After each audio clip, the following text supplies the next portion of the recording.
Charnay est une ville de près de 8000 habitants qui a progressé pendant ces 30 dernières années de façon assez spectaculaire mais en même temps équilibrée. Une ville qui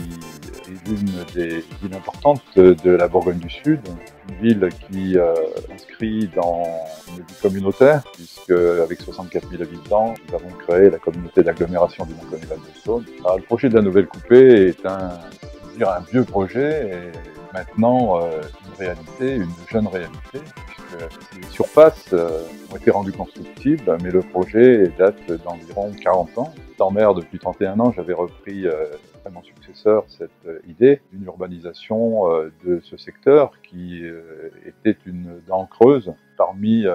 l'urbanisation qui tout autour a fait grandir la ville, mais aussi la communauté d'agglomération du Mâconnais-Val de Saône. Donc ce projet que j'avais du mal à faire fleurir, émerger, ces soucis se sont estompés lorsque j'ai rencontré le directeur général de la SEMCODA de l'Ain, qui a tenu la concession et qui nous a présenté un projet tout à fait extraordinaire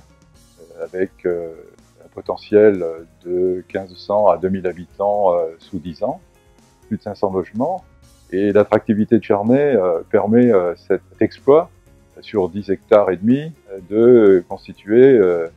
non pas une ville dans la ville, puisqu'il faut qu'il y ait un lien entre toutes les parties, des caractéristiques un peu particulières de la ville de Charnay, qui a un centre-ville assez linéaire, avec une rue qui était peu commerçante, mais très fréquentée, et qui est devenue un véritable centre-ville, mais aussi des commerces, des bureaux, un pôle intergénérationnel avec 60 logements de type RPA, résidence personnes âgées, en rez-de-chaussée une crèche communautaire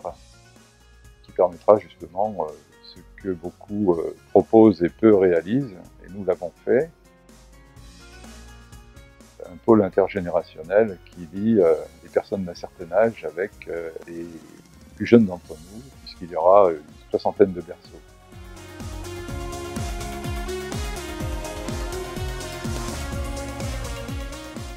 Alors ce projet s'inscrit dans le cadre du PLH, plan local de l'habitat, qui est obligatoire dans une communauté d'agglomération et qui vient de se mettre en place juridiquement.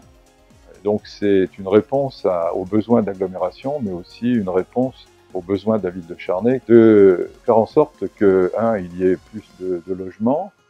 80% d'accession à la propriété aussi, pour louer, mais aussi pour y habiter. Donc une grande ambition. Donc le PLH, grâce à cette opération, sera bien mené, puisque ça constitue l'essentiel des constructions nouvelles sur l'agglomération. On le voit sur les graphiques, y compris par rapport à la ville plus importante en démographie, qui est Mâcon. Et en corrélation avec un dynamisme économique, avec des créations d'entreprises, un maintien de la démographie, ce qui est extrêmement important aujourd'hui, une progression, non seulement un maintien, mais aussi une progression de la démographie, ce qui fait que cette attractivité rend possible un projet d'une dimension peu commune.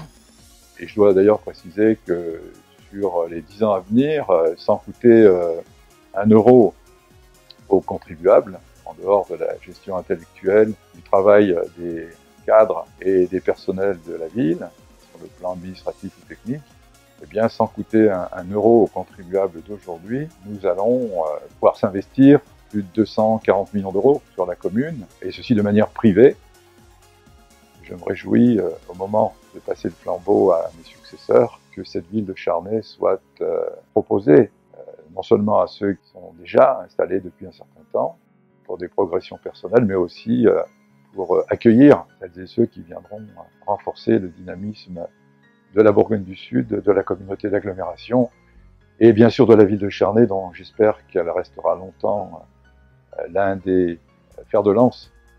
de cette communauté d'agglomération, en toute indépendance municipale,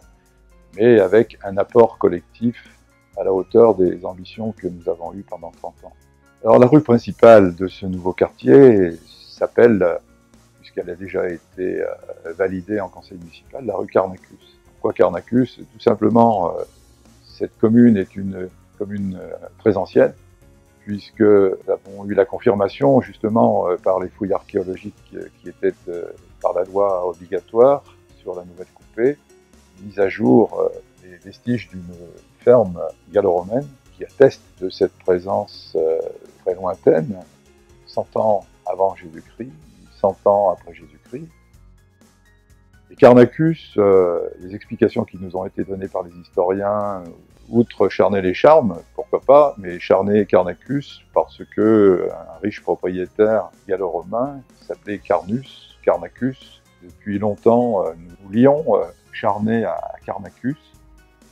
En conclusion, je dirais que après 31 ans de maire, 6 ans d'adjoint précédemment, cette réussite sur tous les plans, car ce fut une longue recherche, un long combat. C'est toujours difficile de convaincre même ses amis quand le projet paraît trop important, ne vient pas au bon moment. Ben là, il vient au bon moment, puisque c'est une conclusion en quelque sorte de mes diverses actions qui permettront à mes successeurs d'obtenir la satisfaction de voir progresser la ville de Charnay. Et une commune qui ne progresse pas recule. Donc je crois très sincèrement laisser les moyens nécessaires toujours à mes successeurs d'être dans la progression et non pas dans la stagnation ou dans la régression. Si il m'est permis de le dire, c'est une satisfaction personnelle que je dédie particulièrement à l'ensemble de la population charnaisienne et pourquoi pas à l'ensemble de la population de l'agglomération, puisque c'est par l'addition des talents dans chacune des communes, 26 au total, c'est par cette addition des talents que nous pouvons faire briller les couleurs du Mâconnais et de cette Bourgogne que nous aimons tant